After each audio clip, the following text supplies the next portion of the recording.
Tēnā koutou, nau mai, haere mai, welcome to Working with Sounds and Important Life Skills.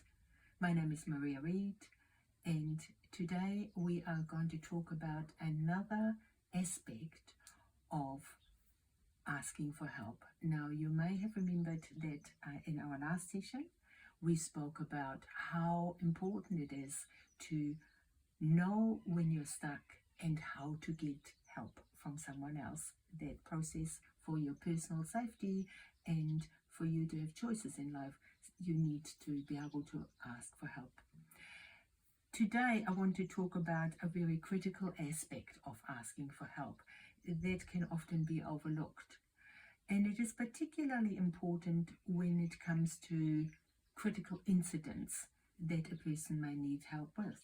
For over 30 years, I've worked in special education and adult disability services, and I have often observed that a person who is needing to ask for help because they have experienced or seen something quite shocking or traumatizing, such as abuse, it can be bullying, it can be sexual abuse, they find it really difficult, even if they know how to ask for help, to go for appropriate help.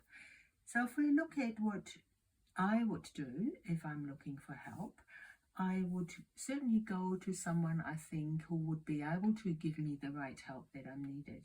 But I also would look for someone who is going to be kind, someone who is empathetic, someone who is not going to betray my trust of sharing a confidence, somebody who is a good listener, and also someone I know well enough to have a fair idea of how they're going to react. And that's particularly important when it comes to critical incidents, because they already can unsettle us, and it is very easy to feel out of control. So when I go for help, I will look for someone that makes me feel I'm still in control of that situation.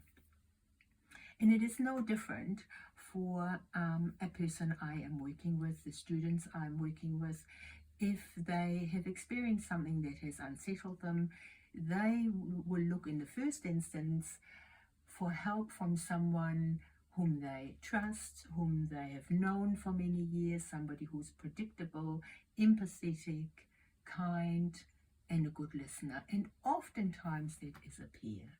So they will approach a peer in the first instance, particularly if they're looking for predictability, because the last thing they want, if they have maybe observed abuse and share that somebody says, all right, okay, we're off to the police now, or okay, you need to go to the hospital, or whatever they think might be happening. They want to stay in control of a situation because they may have ambiguous feelings about what they've observed or experienced, such as shame or guilt, and they certainly don't want to feel the other person's taken all the control of me. And that is one of the big reasons why a person will go to a peer. So this is what I have observed often happens in this case. So John will go to Jean and say, something's happened. And Jean, who is very predictable and very kind and empathetic, says, oh, wow, come and sit here by me and tell me all about it. I'm your friend. I'm here for you. And John already feels better. And whether Jean knows the words to ask the right questions, or whether John knows how to formulate a response, oftentimes the actual incident does then not get mentioned, but words could be exchanged along the lines of, I'm sad, I'm not feeling happy, or from Jean's side, look, I'm your friend, you can tell me anything. And the conversation can go on along those lines for several minutes. And what happens at the end of it, the actual incident hasn't been shared, but a feeling of support has been given. So John will feel quite a lot better, because he feels Jean is here, she's my friend, she will always listen to me. I can talk to her about stuff, I can sit with her, and she'll be here for me, and he will feel better than he did at the beginning. And Jean will feel good because she likes helping her friends, she likes sharing. And don't we often say to people, help each other out, teamwork is important, be supportive of one another. But there is a difference between asking a peer, could you get my lunchbox off the high shelf, I can't reach it, or I have just experienced something really quite shocking and I don't know how to put it into words.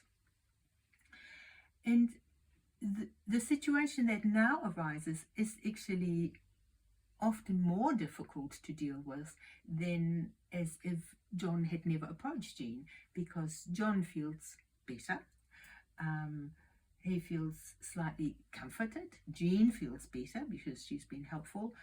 And nothing has changed as far as the incident is concerned. And if there was a perpetrator, that person would now be free to repeat that over and over again. And if you think, this never happens, it happens all the time. It is very common. I have observed this many times, and therefore thought, well, how do we deal with the situation to support John in understanding what is a situation where I need to approach somebody I may not feel quite as comfortable talking to. And that is the real issue here. And the way we are tackling this is through role play. Role play is really absolutely amazing, particularly if you're working within a group of peers.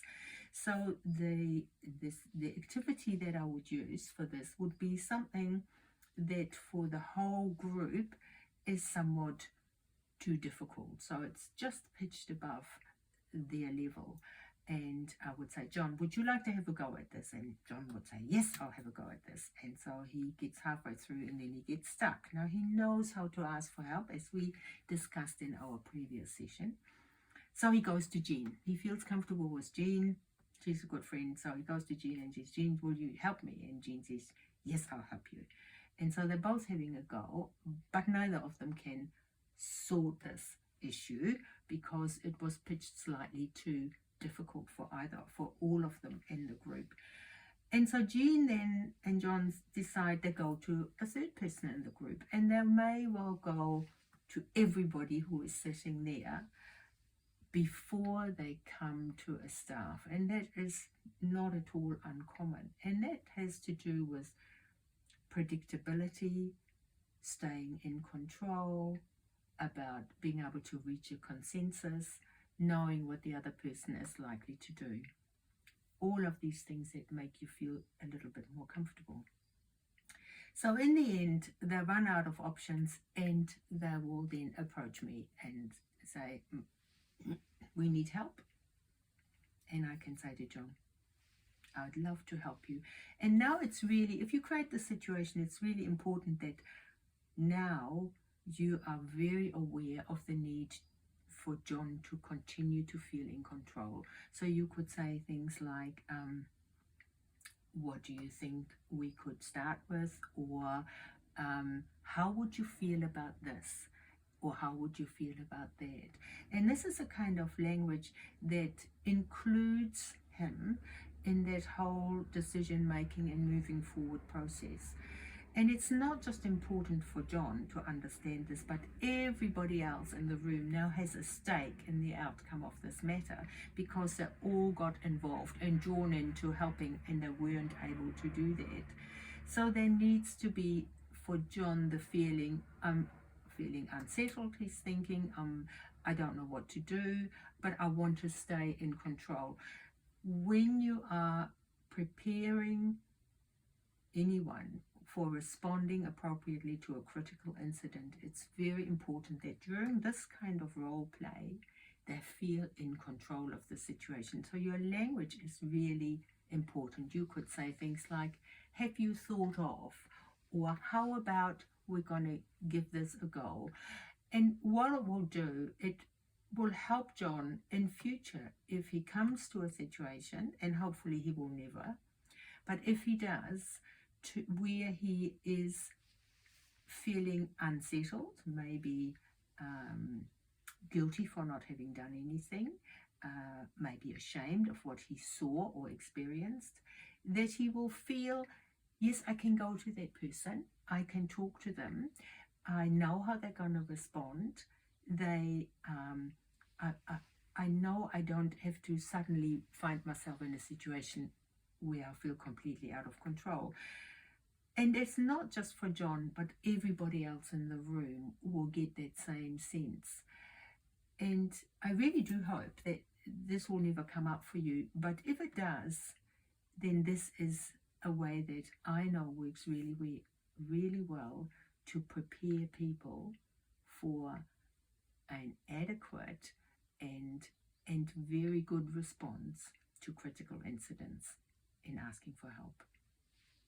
Why don't you join us again next time for another session on asking for help? And as always, we welcome your comments and questions. Ke te mihi, kia tātou, ka kite anō.